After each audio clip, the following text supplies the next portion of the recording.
On the night of Thursday, July 9, 2026, President Trump did something no president had done before. He removed every remaining member of the U.S. Election Assistance Commission, the small federal agency that helps run the machinery of American elections. By Friday morning, when the White House confirmed it, the commission had 0 members and no ability to act, roughly 4 months before the 2026 midterms. CNBC's own headline called it a purge. So what is this agency? What exactly did the president do? And can he legally do it? Let's walk through it carefully and neutrally. Start with the institution itself.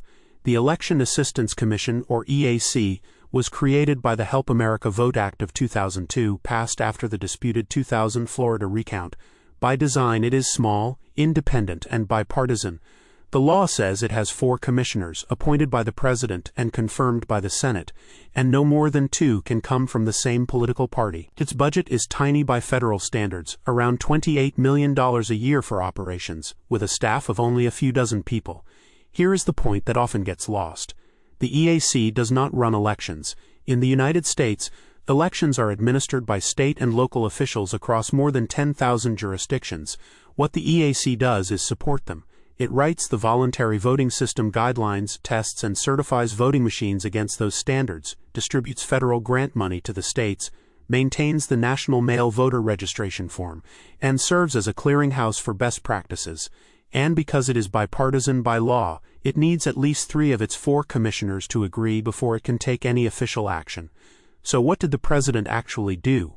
According to reporting from VoteBeat, CNBC, and NPR, the 2 Democratic commissioners, Chair Thomas Hicks and Benjamin Hovland, received termination emails from the White House stating their positions were terminated effective immediately. The lone Republican, Christy McCormick, got a phone call and was asked to resign. The 4th seat was already empty after Republican Donald Palmer left earlier in the year. So 3 sitting commissioners were removed, and the commission was left with none. No replacements were installed, and here's why that matters. The president cannot unilaterally install EAC commissioners.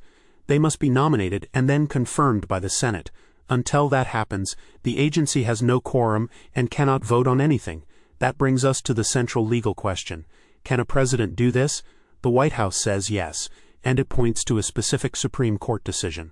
On June 29, 2026, in a case called Trump v. Slaughter, the court ruled 6-3 that the president may remove members of independent agencies at will. That decision overturned a 1935 precedent, Humphrey's executor, which had shielded commissioners like these from being fired without cause.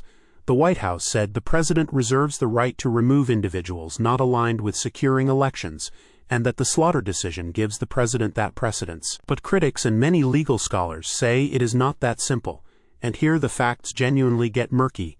The Help America Vote Act is actually silent on removal. Unlike some agencies, it never spelled out whether EAC commissioners can only be fired for cause. So whether they had any protection at all is itself an open question, and even after Slaughter, election law scholar Rick Hasen notes it remains an open question whether that ruling extends to expressly bipartisan election agencies like the EAC. As of the reporting, the fired commissioners had not sued, so the courts have not yet weighed in. Why now? 2 threads of context. First, timing. The firings came roughly 4 months before the November midterms, disabling the only federal agency devoted solely to election administration during an active election cycle. Second, policy. Critics connect the move to the SAVE Act, a Republican bill requiring documentary proof of citizenship to register to vote.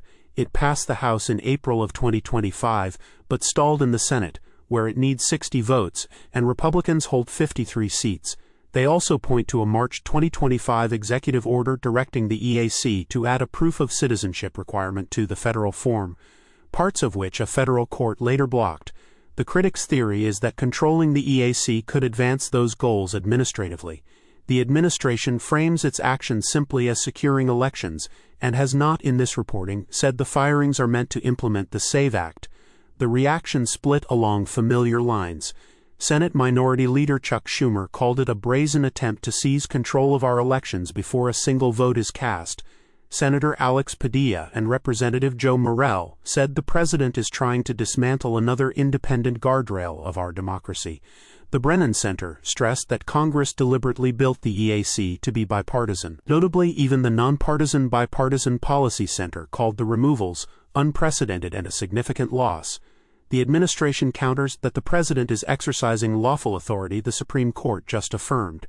So what actually changes? Legal analysts stress the effects are narrower than the headlines suggest. With no quorum, the EAC cannot adopt new standards or make formal policy decisions. But career staff can keep testing and certifying equipment against the existing standard, so states can still buy approved machines. Funding also keeps flowing. The EAC still administers grants to the states, though this year's election security appropriation was just $45 million, down from $425 million back in 2020. State and local officials meanwhile say they will step in to fill the gap. What should you watch next? 3 things. 1. Whether any fired commissioner sues, which would finally test whether slaughter reaches bipartisan election agencies.